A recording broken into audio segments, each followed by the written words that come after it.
Remote viewing, the modern mental martial art, a yoga for the mind. You are about to learn from the masters of the craft, the history, the art, the science, and the secrets of remote viewing through time and space. He is a wonderful guy. You all know who he is. I don't need to make much of an introduction in that way. And I tried to get the schedule to get a little more time so that he would have a little more time for questions and answers with you. So it's my pleasure to introduce to you Ingo Swann.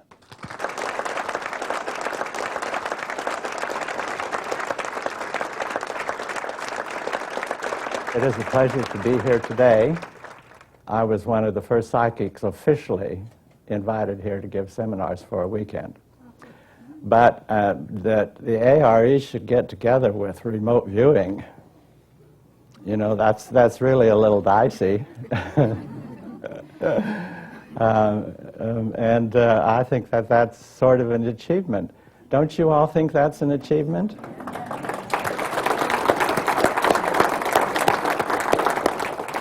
And I also want to acknowledge the people in remote viewing who has kept it alive for as long as it has been, and it's a growing intellectual factor in the world anyway, because there was a time in the late 80s when remote viewing was doomed to disappear because most of the work was classified and nobody was picking up on it anywhere, and I completely thought that it was going to vanish because of that kind of thing.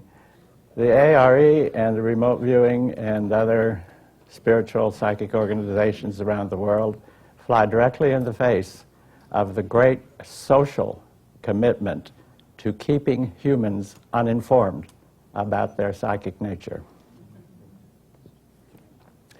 One of the reasons is, you know, that they don't want mind reading to be available just to everyone, you know. And so there are social barriers to even sponsoring this kind of thing independently. And they don't want telepathy either. Can you imagine what it would be like if there was telepathists everywhere running around knowing everybody's secrets? For many years I thought, gosh, what am I going to do when I grow up? And what I wanted to do never worked out, but other things worked out. And then I got to be middle-aged, and I said, gosh, what am I going to do in my middle age? So that got taken care of. And then I got to be older, and I said, what am I going to do when I get older, when I get old? But just recently, like in the last month, I began to wonder what I'm going to do in my next life. I don't want to live forever. I want a brand new body.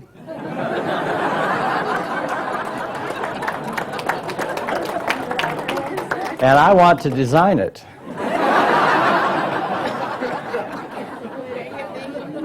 I think if the society was 60% telepathic, that you wouldn't have to make decisions because everybody would be in accord on the same page from the beginning of the book. And I mean, we can't think of a telepathic society and then think in terms of the society it's been replacing. So that's a reality box, you know, and it's got all sorts of things in it. And here's a new society where it's telepathic, and we can't use this as a model, I don't think. I don't know if that makes sense to you or not. But you know, we're trapped in our past. We're trapped in our past. We look to the past to figure out what to do in the present. We look for precedents in the past. We look for things that worked and things that didn't work. things that controlled the population the best and the things that didn't, and so forth and so on. We're also trapped in our language. How many here realize that? Yeah. The words we use are the meanings or the concepts we attach to the words we use limit us to those concepts, you know. And so we work in them, you know, like ESP, which Dr. Ryan, bless his little evil heart, dumped on us. I knew him, you know. We're trapped in that, extrasensory perception. Well, what the heck does that mean? You know, I mean, this says, okay, we have a body, and that's intrasensory perception, I suppose. And if we sense things out here, that's extrasensory perception. But the fact is that everything is interacting with each other, and we don't need to think in the terms of these. This is a dichotomy. Is it physical or is it psychic? You know, that's a dichotomy. The main thing is, the principal thing is, that the body perceptions and the extrasensory perceptions are exactly perceptions. And it really doesn't matter whether they're inside the body or outside the body or floating around in an out-of-body state or anything like that. There's a word in English that's very seldom used. It's called sensorium. Do you know what a sensorium is? It was first used in about 1865, I believe, to describe it was called an organ, in quotes, an organ of perception that senses the rays of everything. Have any of you sensed rays of anything? I can sense your rays. Can you sense mine? Shall I make a ray that you can sense? Okay, so here's an organ, hypothetically called a sensorium. It's the total package of our sensory apparatus, whether physical, mental, spiritual, of the soul, or anything else that you want to add on to that. And so every cell in your body is sensing something. And then you have the electromagnetic field or the energetic fields around the body, which are made up of particles too. And they're each one of them sensing something. And then there's what the Theosophists like to call the etheric aura, which is refined, much above the physical, the grosser auras and things like that. And that's made up of probably particles too, each of which is dedicated to sensing a particular this and that, like every sensory portion of our body is dedicated to sensing a specific thing. Right? So, where's the seat of perception? Well, we're not just sitting on it. You know, we don't know where the seat of perception is. Maybe there isn't a seat of perception. Maybe we're just living in a big, vast cosmic universe, each little tiny particle of which is its own sensing system. And we're just a conglomerate of them. You know, that doesn't explain evolution, of course, and it doesn't even explain creationism. But it explains us a little better than any of these reality box packages that we're programmed into throughout our life and in which we obey. In the 70s and 80s, scientists with their great electron microscopes and everything began to find that cells in our body act as receptors, all kinds of data. And by 1991 had sort of published one little book and made a list of these kind of things. Did you know that you have receptors in your nose that smell emotion? Yeah? How do you know that? What? You smell them, yeah. Do you know you have receptors in your taste buds that sense motives? Motives from other people.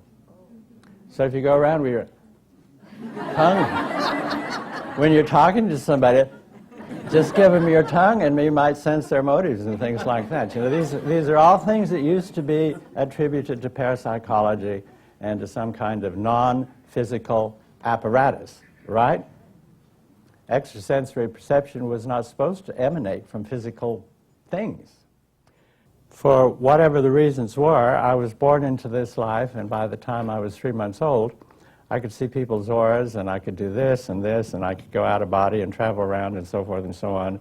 And I finally realized at about the age 2.5 that I needed to read a dictionary through page by page as soon as possible so I would know how to talk about these things.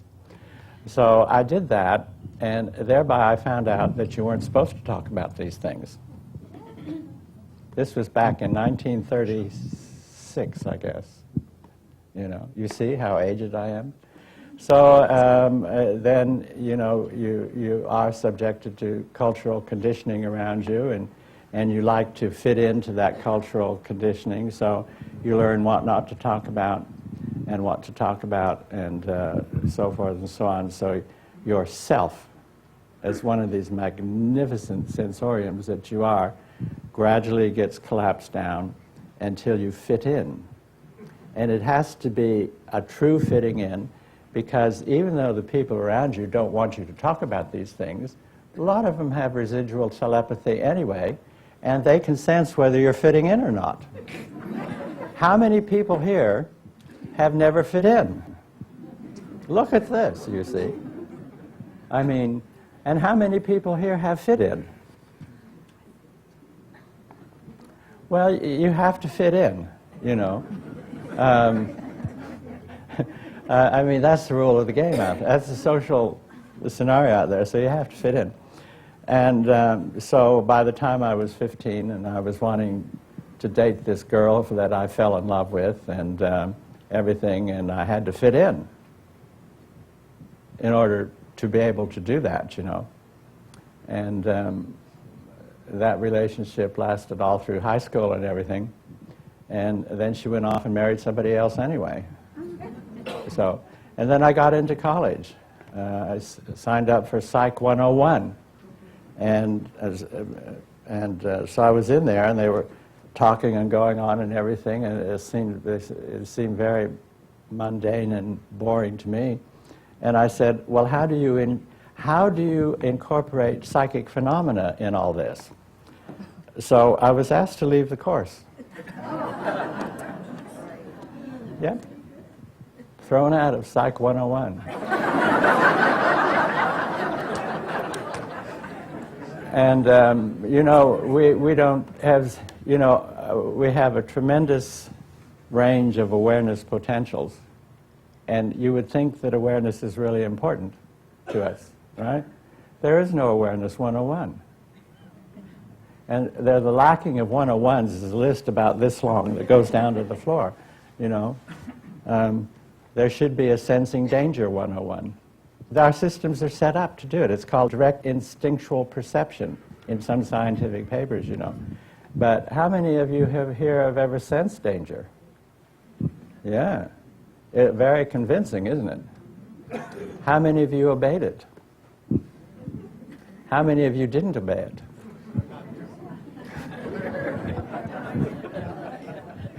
Yeah, you're walking along. When these things you plug in your ear and listen to records in your ears and you walk down the street, what are they called? I forget. Whatever. So I'm walking down the street listening to Wagner at top volume, you know, and I come to the curb here and I put my foot out and a voice overrides this music and says, don't take that step. So here I am, and I move my foot back, and a car comes rushing around the corner from behind me, bounces over the curb just within a fraction of an inch of my toes, and I back up just a little bit, and 2 cop cars do the same thing.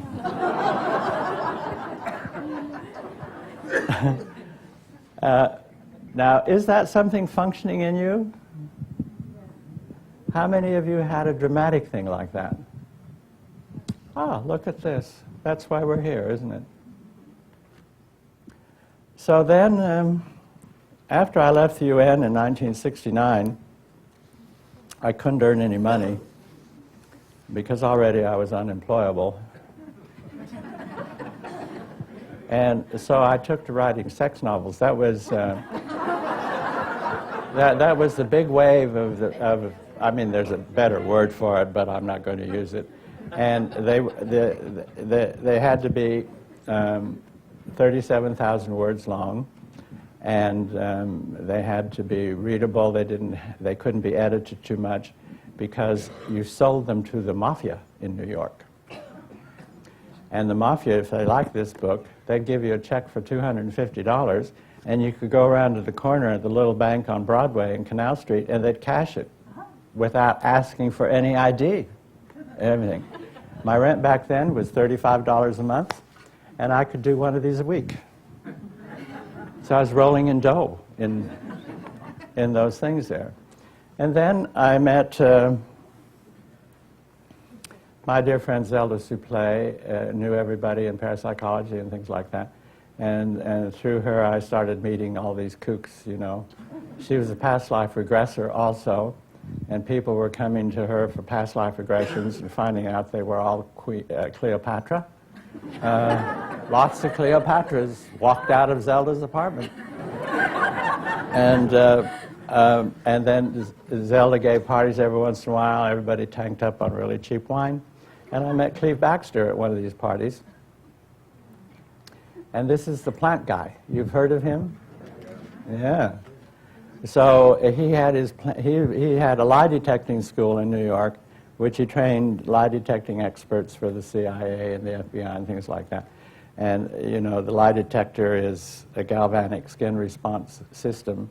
And one day he got very tired of this, so one day he hooked his Dracaena plant up to a lie detecting equipment just to see what was happening. So the Dracaena was pushing waves up like this on the chart recorder and everything. And then Cleve went over and broke a leaf off. And the thing went just like this, which means the plant was responding to this damage and injury. And he became very famous for that. And so at one of Zelda's parties, I said, I'd like to see that plant do that. So he's come up to the lab. And he had his lab off Broadway on about 47th Street and things like that. He was a junk food king, too. All he ate was junk food, and there was lots of junk food in that area of Manhattan. And so I got to his lab, and he showed me around, and then he showed me the Dracaena plant. Here's a photograph of it, right here. And I said, oh, well, who's going to influence it? And he said, you are. I said, I don't know how to do that. He says, you don't have to know how to do it. Just sit there, and when I tell you to do something, just imagine that you're going to strike a match and burn its leaf.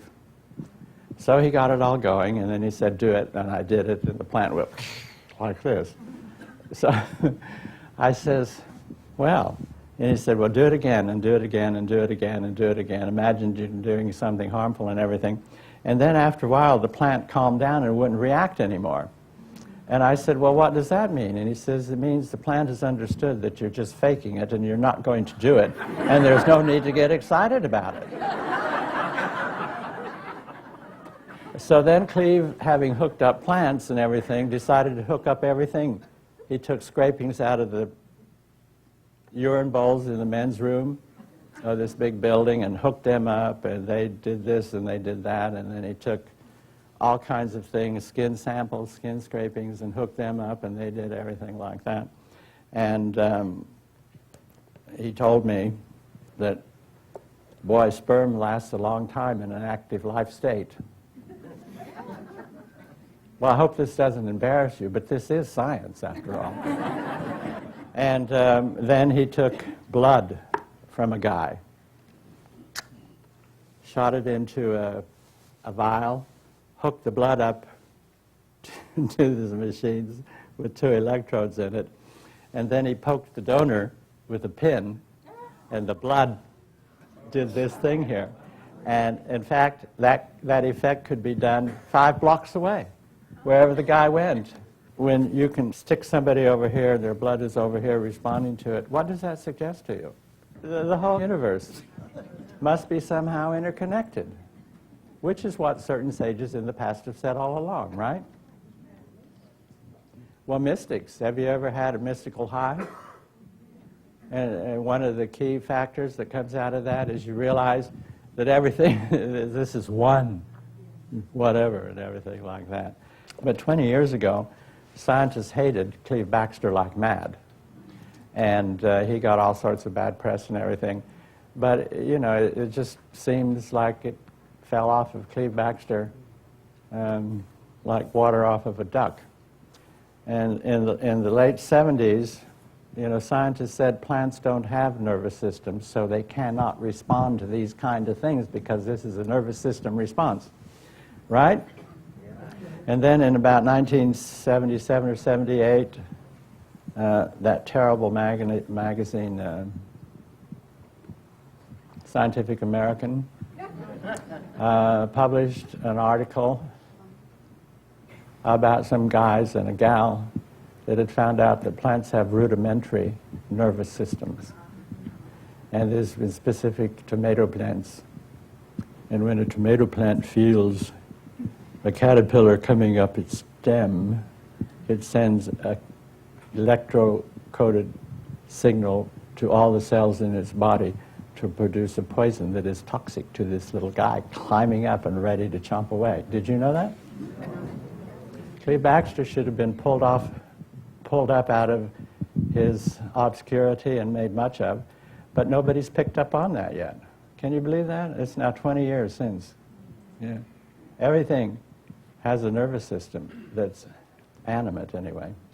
So there's stuff going on everywhere, you know, and you're just not sitting here as an inanimate physical blob.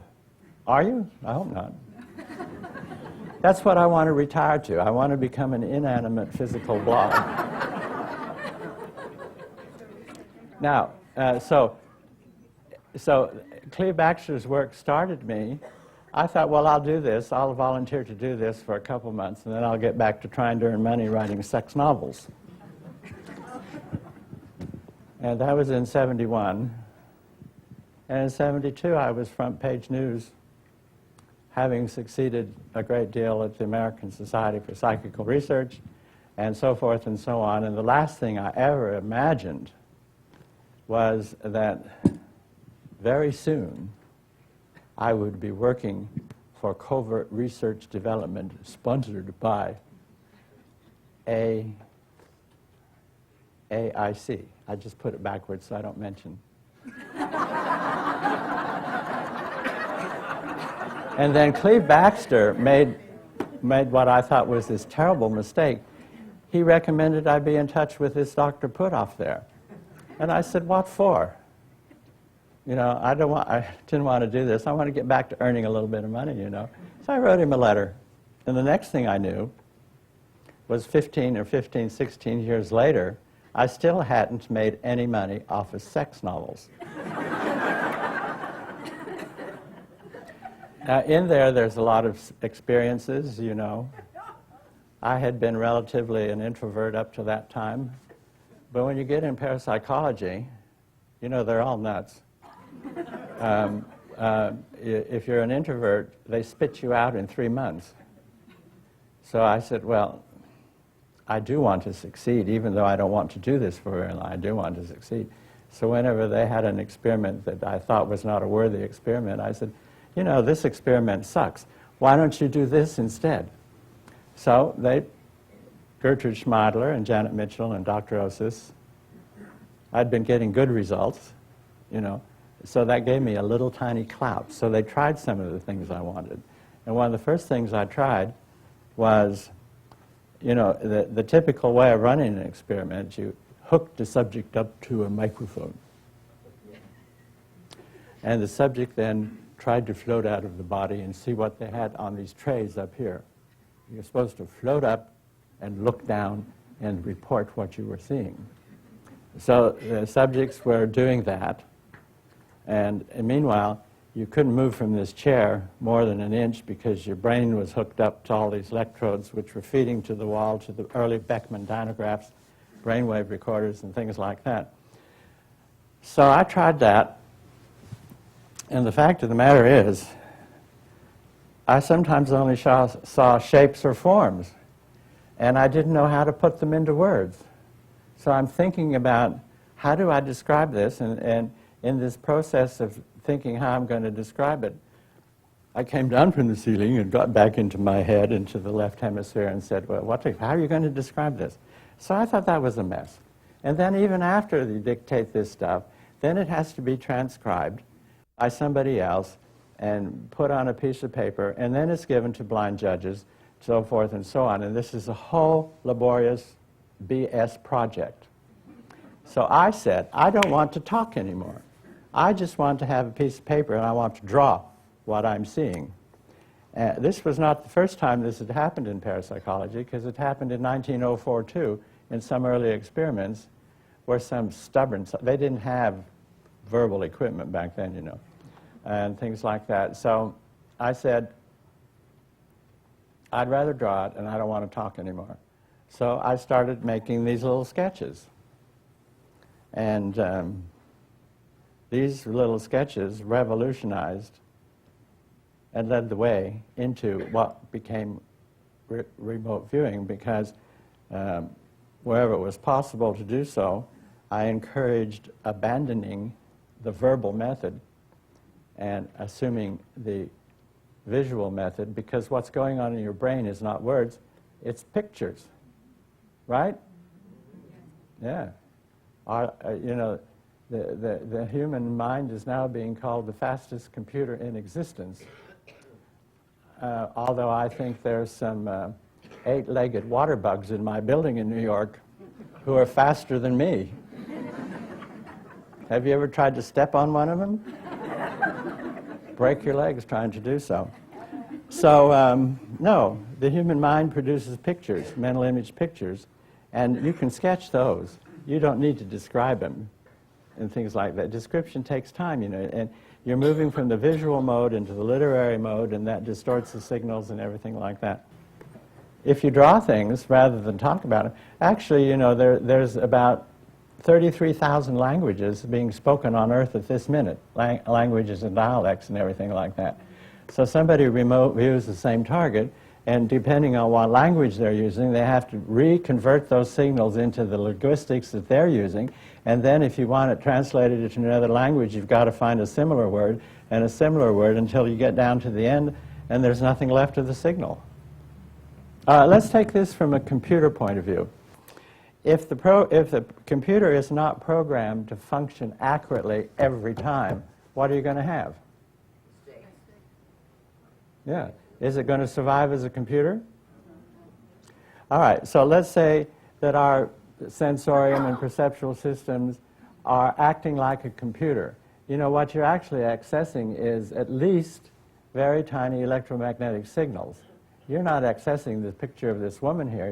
Your eye retinas are accessing an astronomical number of little electronic bits that are forwarded through the eye nerves up into wherever it goes to. And then those recombined to make a picture of her as you see it. See?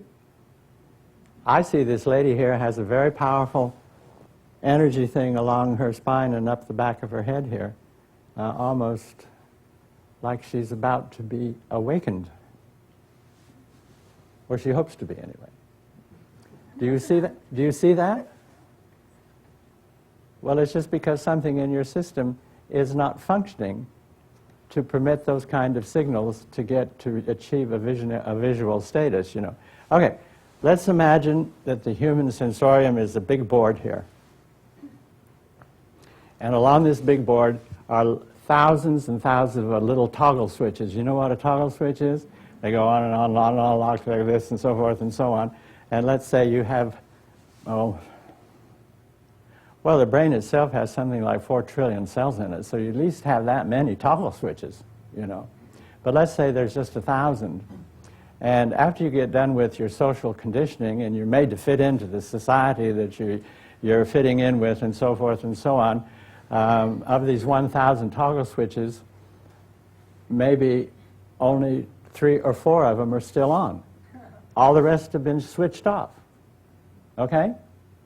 So your system are still getting the signals, probably the right signals, but if you only have 10 of the toggle switches switched on, the data has to be filtered through those, which might not be interested in that particular data, so you don't get anything. Down here are the super-duper psychic toggle switches, which have been closed off because you wanted to fit into a society that doesn't like that. So in theory, anyway, no, we don't get mixed up data. We get the signal, clear and loud. And it's the system that the data has to be filtered through that puts the distortions in it, if anything. I think that if these things are turned off, you're actually destroying part of what we are. Okay? You can get a balanced, controlled society by keeping the majority of people in it as dumb as possible, and then they do what they're told, and they imprint on it too, and they forward it to their offspring, who forwards it on to their offspring, who forwards it on to their offspring, and things like that. I decided quite some time ago, all on my own, that we're over-endowed for mere survival on Earth, because we have all of these things going for us, and we don't need them to survive just as we're surviving, So we're totally over-endowed. For instance, in Science News, somebody published an article that finally says how many colors the eye can identify. How many do you think? It's 187.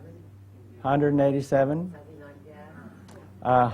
Colors, hues, tones, things? The whole schmear. Yes, ma'am.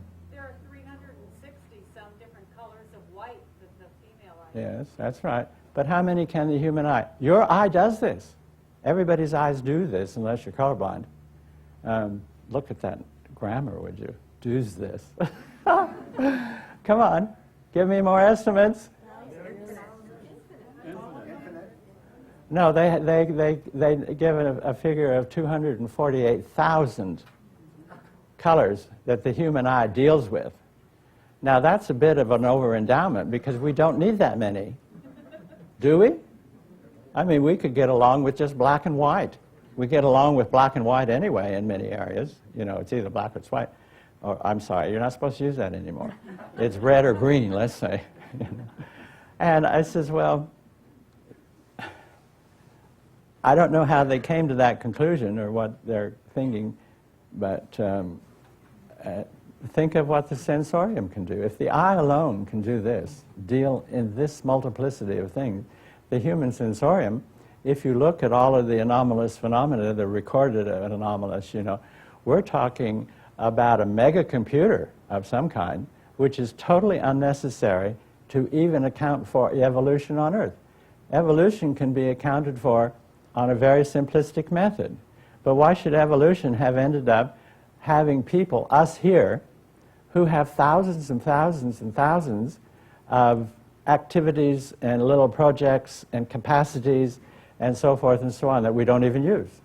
And yet we get from birth to the grave without them. See, I can get very emotional about this, although in my age I don't want to be emotional anymore.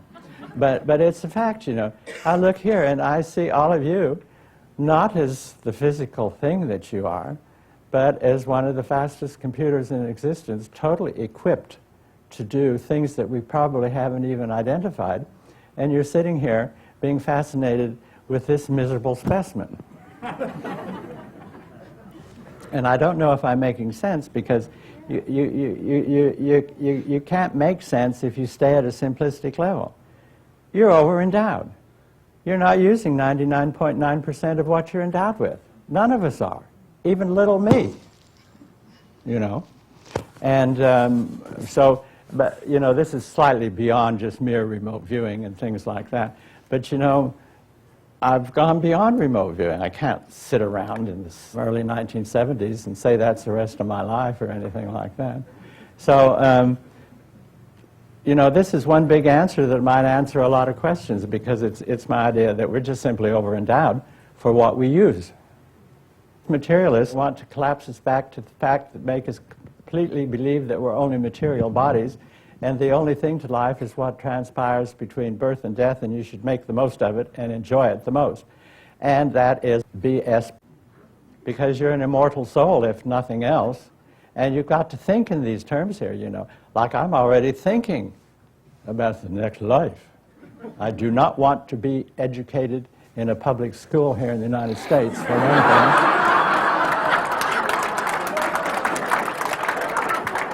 thing. We're an over-endowed species which is victimized consistently by the social surroundings that we're born into. Now, as to what we can use these things for, I don't really know, because you have to first find out what they consist of. But there are three things that we are endowed with which we don't use all the time, and one of them is called empathy. How many people here are empaths? Empathy graduates right away into compassion. How many people here are compassionate? Do you get slapped in the face for it? Yeah. Can't have compassion. It'll destroy our social fabric. Compassion leads immediately into telepathy. Or telepathy leads right back into empathy. How can you be empathic if you're not telepathic to some kind of degree? There are many kinds of telepathy. Did you know that? There's just not one kind. I myself, 25 years ago, made a theoretical list of 136 different kinds of telepathy. Being telepathic with the Dracena is one kind of telepathy, right? Being in telepathic touch with your obstinate son or daughter is, you don't want to talk. This is not a Dracena type of telepathy. This is something else. Being in telepathic touch with ETs, there's a different kind, hypothetically, if it were possible. How many of you here have telepathic empathy with gold deposits buried in the earth? When I was a child, and up in Telluride, Colorado, where I was born, which is a mining town, it was filled full of hopeful miners running around staking claims to find gold. There were people there that came and said, I can sense the gold. And most of them went out and staked a proper claim. And when the gold started coming in, they were also shot dead by other people who wanted to take it over. But I learned that you can sense things. Everything that you can sense requires a slightly different modulation. If you're going to hunt for gold and you're using the silver modulation, you're not going to find the gold. But you might find silver if it's there too.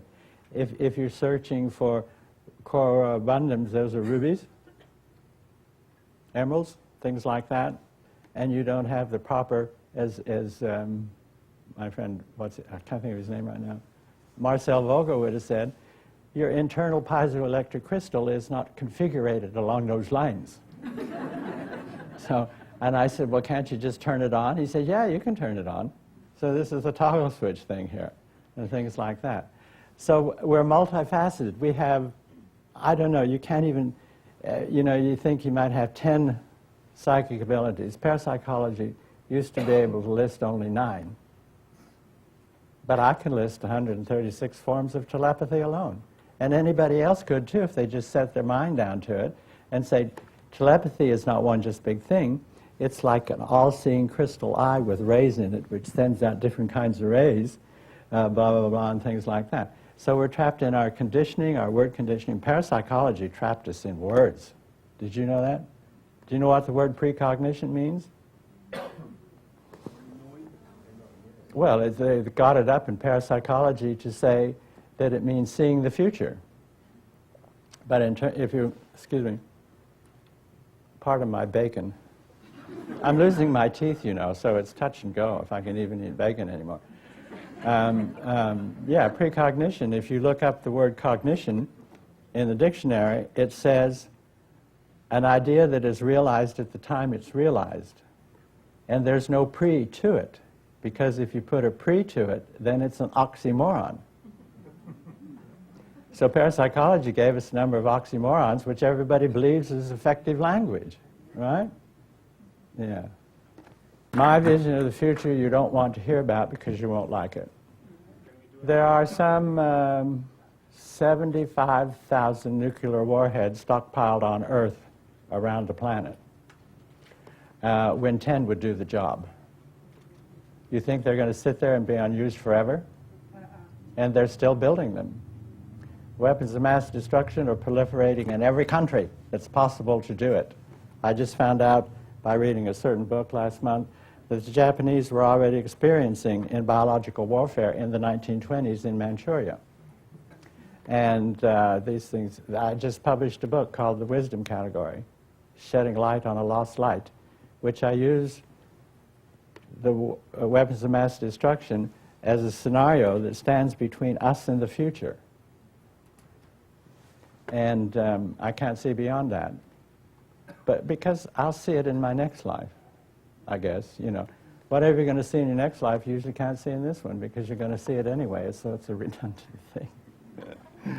I don't like to talk about what I see about the future because I'm a Virgo, and Virgos are always pessimists, basically. Are you a Virgo too? Are you a pessimist? No. Oh, no. Try to be. Try to be. Well, if you have to try to be, you're a pessimist.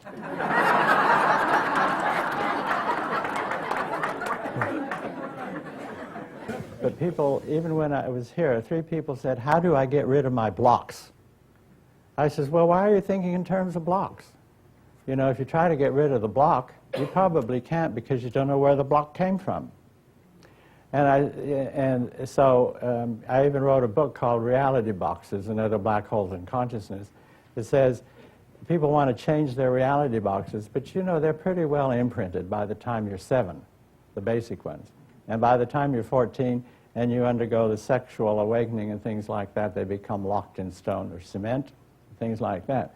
So if you run around looking for blocks, you're investigating the negative. That's actually what you're doing. And that's okay. I mean, psychologists have made a great deal of money saying this is what we should do. We should find your blocks. Free association for the next 3 years and we might find a block at $180 an hour. Oh, I shouldn't say that either. You know, I'm just so mean. But, okay, it's fine. I don't care if people want to look at their blocks. I look at, I say, maybe I have a block here, and I look at it too. But what you could look at also is what toggle switch do I need to turn on? And your little subsystems will generate a picture for you sooner or later, even if it comes 3 weeks later in a dream, you know. And it'll be a symbolic, it'll be some kind of a thing like that. And maybe sometimes, if people are good dreamers that have verbal contact in it, they see, you should have turned this one on when you were 10. That happens, you know. It does. So I don't have all the answers, you see. And what you want is a pat answer that affects just across the board and things like that. But the only thing I can think of that goes across the board is look for the good and wonderful in you versus spending so much time to find out why you're not functioning very well. Both things should be done. I'm not saying that you should abandon looking at the negative because you need to know what that's composed of too. But I can almost prove that most societies suppress searching for what is good in our species and in us as individuals because what is good, if there became too much of it, would upset the social power structures that are in existence. So the way to keep people stupid, even if you make them literate, you know, universal literacy didn't start occurring until 1890. Everybody else was kept stupid, couldn't read or write. If you even make them literate and you focus them on the negative, what's wrong with us, what's wrong with us, what's wrong with us, what's wrong with us, and then you spend a whole life wondering what's wrong with us. Well, there's what's good with us too. And I think that deserves an equal amount of attention, just like the skeptics say they want equal airtime. I think the good in us deserves equal airtime. But now I'm being philosophical, and I'm 70, I'm way past the remote viewing stage, I'm way past even interest in my own life, because I got to get ready for the next one. So. Does that make sense? You know, You know, my psychic career, if you want to call it that, started when I was 39 years old. And I thought that I was almost over with then. Well, you know, the dreadful age of 40 was coming up, which is supposed to be the high point before the down point starts, right? Now everybody says I should live to be 120. I should go for that. With this decomposing body, I don't think so. The realization, which took place about 10 years ago, you know, I've been through all this parapsychology garbage and this remote viewing garbage and the government garbage and this garbage and everything like that. I said, well, wait a minute, you know, there's got to be something somewhere that connects as what the alchemists used to call a philosopher's stone. You know, the answer to everything, or something like that. And so I said, well, what would that be? And I must say,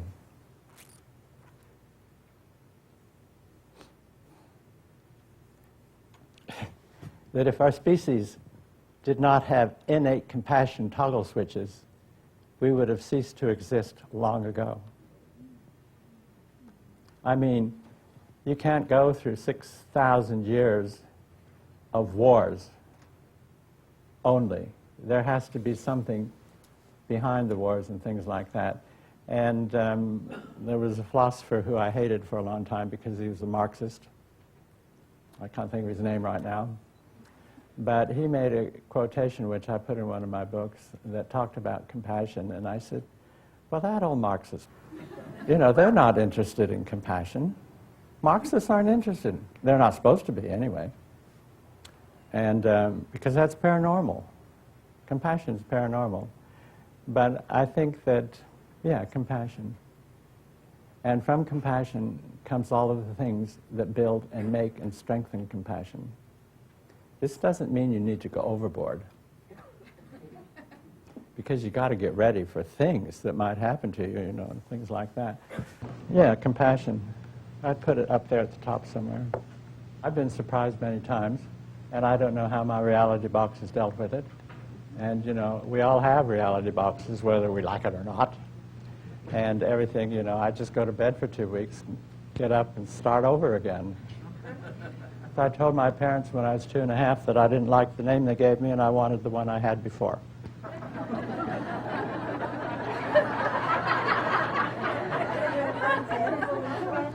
That didn't last very long.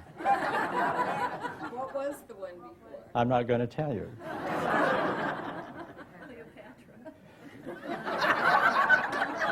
Yeah, Cleopatra.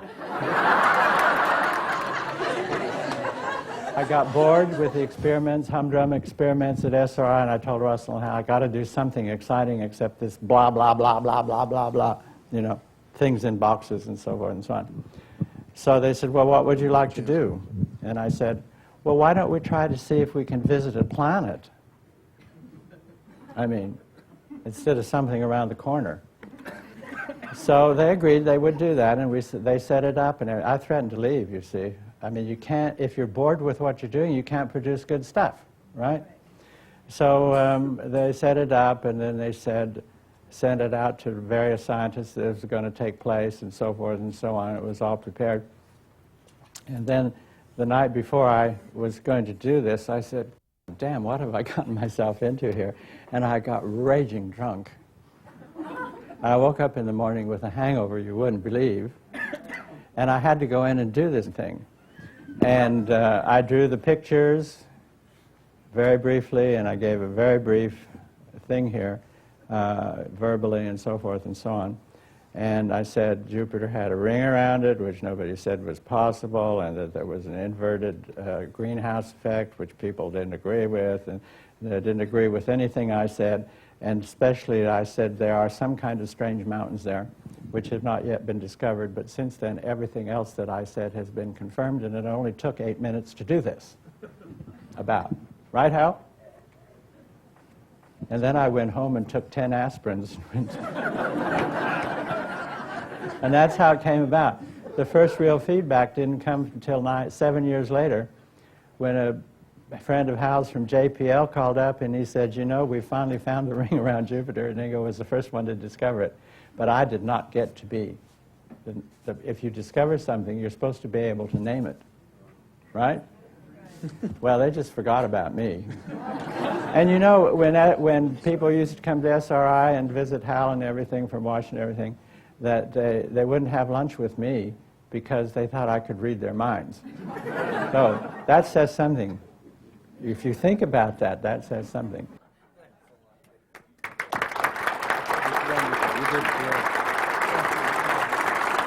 Namaste.